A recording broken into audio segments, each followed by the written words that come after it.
So I just created my first Zig program. I was interested in learning Zig. So the best way to learn a language is to just code something in it. So this is a simple Ludo game.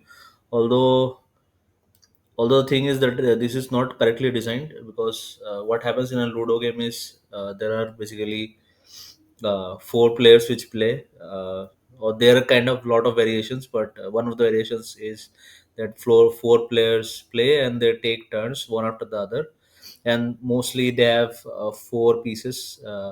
Each player have their own color, and their color resides on a particular side of the board, and then they basically roll the dice, and based on what comes on the dice, which can be any number between 1 and 6, they move their pieces. So this code is actually doesn't take care of a lot of stuff.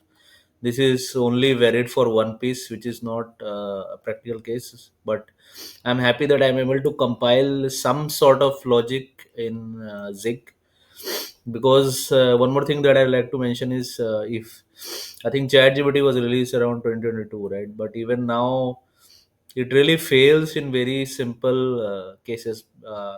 For this particular program, I wanted it to like fix a compilation error, but even after giving it prompts after prompts, and which were pretty accurate prompts, but it was still not able to figure out.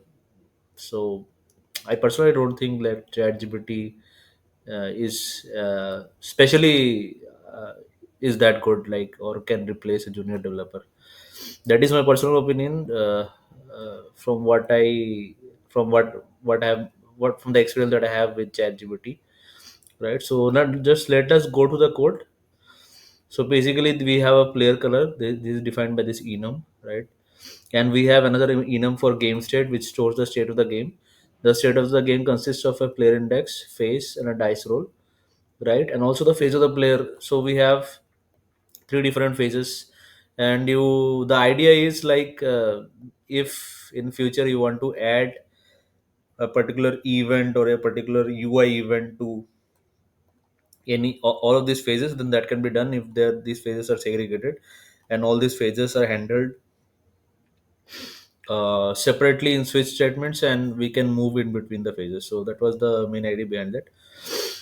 Otherwise, for a program which executes instantaneously, defining three phases doesn't have that much value. But obviously, for extensibility, matlab writing your code this way has a lot of value. So okay.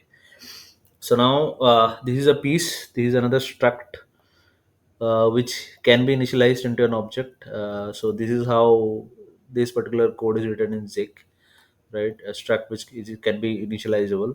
So this is used when we initialize the struct and create an object, right? So this is another struct of the player struct, which contains logic about move piece and has one, right? So these two logics are there, and can move also. Basically, if the player is at minus one position, which is basically at at the starting position, or then the pro player can't move if he doesn't roll a dice roll of six. Again, the whole logic here in this code is not really correct. Maybe in future, if I get time, I'll try to work on this and get a more correct version or a more practically accurate version of the Ludo game running. But right now, this code just runs and gives some result, and it is not in line with what actually happens in a Ludo game. So yeah, so basically we cleared all the four players which have different colors, and then initial game state we stored in this variable called game state. Game state is obviously a struct which stores the state of the game, and then we enter an infinite loop in which, based on the phase, we do some operations, right? For the waiting phase, just do some initializations, and then for the rolling phase we roll the dice, right? And then we roll the dice, and then basically execute this roll dice command, which is written here, right? Which basically generates a random value between 1 and 6. Roll dice command, and then we basically see whether the current player can move, and based on that we move the player.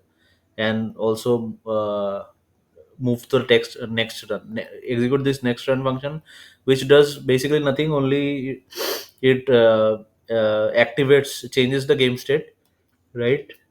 So that the next time the while loop is executed, the next player is able to throw the dice. So yeah, and for moving, we basically change the position of the current player, which is mentioned in the struct. The player struct must have a position, right? Yeah, this position.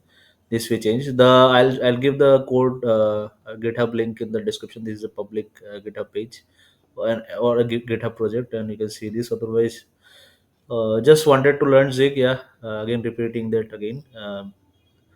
Before I end this video, I just wanted to learn Zig. So I think this was a good place to start. Most of the time I spent on cursing ChatGPT because it was really giving me a hard time uh, related to fixing of this compilation errors. I really expected far more from ChatGPT, but so far it has like it is its performance is far below my expectations. So with that, let us leave at that, and maybe if I improve on this code further, I'll make another video. Thank you.